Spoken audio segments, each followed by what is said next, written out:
Hey GM, I wrote you a background. It's 307 pages long. It's a complete description of the day I was born, and what colored pants my dad was wearing, and what time I had a hard time growing out my baby tooth, and 7-point form history book format, and the text had to be really small and single spaced, and include how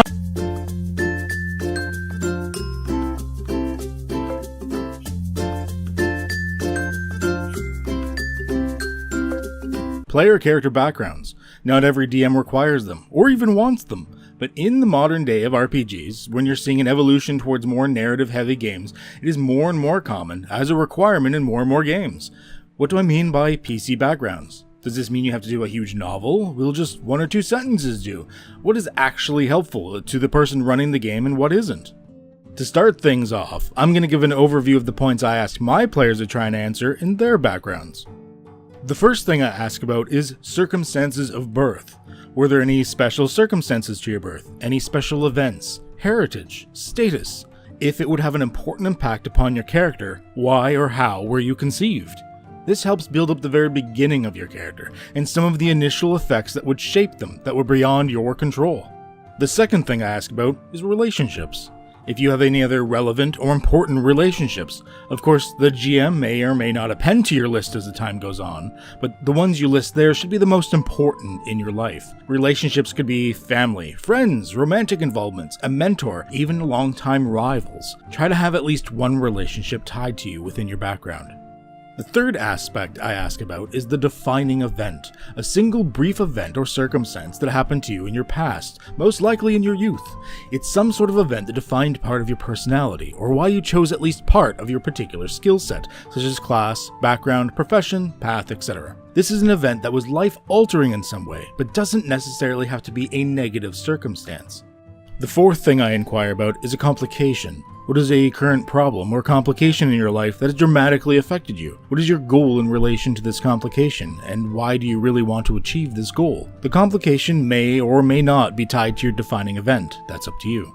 The last thing I inquire about is your reason for adventuring. This may or may not tie in with your complication, but why do you adventure? What drives you to want to go out there and seek danger, treasure, and excitement? Why would you keep doing it despite knowing the possible consequences if things go badly? This is an important question because for a game like Dungeons & Dragons or Pathfinder, even if you play a reluctant hero, you still need a reason to keep going on. There's nothing worse for a GM than to get one of those special snowflake players who makes a character that literally has no reason to participate in the story, because the player expects the DM to invent a reason for them. Which, although sometimes true for the campaign setup, is not always the case and should not be expected. Even with these points to think about, a player can still write a good or bad background. There are 2 main things that determine how it turns out: length and details. The length of the background can matter quite a bit. Too short and you've barely provided anything for the GM to work with. It does nothing more than maybe explain a personality quirk at best, and does little to help define your character and their actual motives. Too long and the GM has more to keep track of. If they try to incorporate your story into the overall campaign, it will be much harder. Plus, if the background is too long, you start to run into the issues with the second part, details. When writing the details of your background, you want to fill out enough of the details, like people, places, and events, that it gives enough for the GM to work with if incorporating your story into the campaign.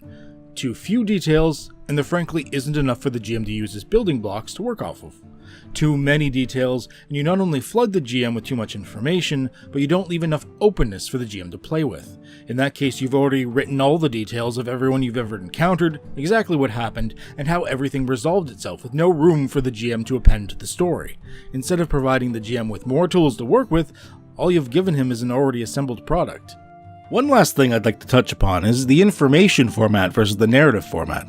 This is not aimed at everyone, as it does involve some ability to write narrative fiction, but you will find that the GM is much more likely to want to read your background and subsequently remember your background if it's written like a little short story rather than some sort of history textbook. Obviously, working in all of your history details into a short story isn't always the easiest thing to do, and can take some skill at creative writing. I find one of the best ways to do this is to write a little story of your character either doing something while reflecting on his past, or maybe having a conversation with someone as he tells them about himself. It's just an optional point, but I find if you can do it, your GM will most likely be quite grateful to you. The end goal of this background is really two things. Firstly, to help define certain aspects of the character, such as personality quirks and motives. And second, to give the GM some toys to play with to help incorporate your personal story into the campaign. By doing both of these things, not only will the storyline feel that much more effective, but it'll help you to feel closer and more connected with your character. So keep this information in mind when making a background for your character, and it'll only help make your role-playing experience that much better. Have a good one, eh?